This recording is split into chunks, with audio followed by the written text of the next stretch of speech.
So far sa amo ang pag-monitor sugod kaganina alauna taman 4:00 napagid tay mga remaining evacuees no sa tong mga identified evacuation centers. So far, napadalaan na nato halos tanan. So nalang tay isa ka pending which is ang FS Kataniko. Gid nato nasakaan tungod kay ang tubig taas-taas na gid siya. Wa na naka-cross ang amo ang team.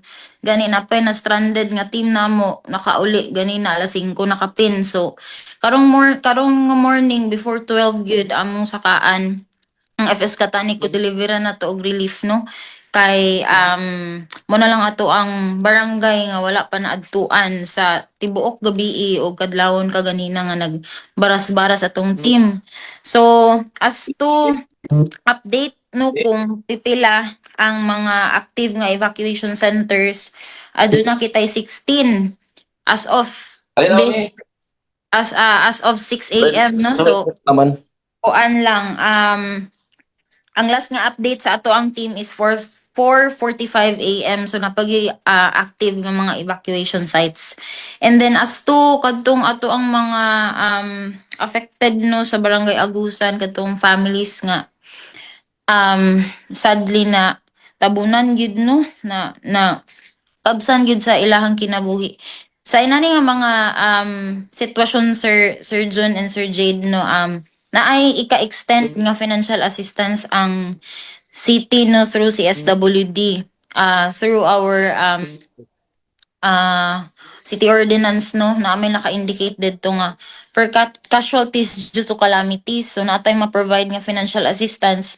However ato pag na siya iproseso kay manginahanglan man tag documents no gikan sa mga family members nga nahibilin karon. Amo pang gina-contact ang auntie no sa kadtong na murag nabilin nga caretaker sa mga bata nga naka-survive during that incident no. So among gina-reach out pa and nagka-coordinate na or i-coordinate pa ang kuan sir ang family no through para malink na to siya sa Clenro para pod sa kuan no pag pahilo na sa mga patayng lawas sa ilahang mga member sa family. So far sir, karon pod nga buntag pod ang amo ang team sa day shift na mga 6 a.m. to 6 p.m. no. Magtuyok sa tanan evacuation sites. So among i-update later on pod sir kung pila na lang gyud ang ato ang mga evacuees. Kay so far sa karon ubay-ubay gid siya based sa data nga na-provide sa amo kaganinang 4:45 a.m. So far Sir John and Sir Jade mo tong update no bahin sa CSWD nga pag hatag og assistance sa ato ang mga active evacuation sites and barangays. Mo ni pinaka latest updated nga list of evacuation centers and number of evacuees.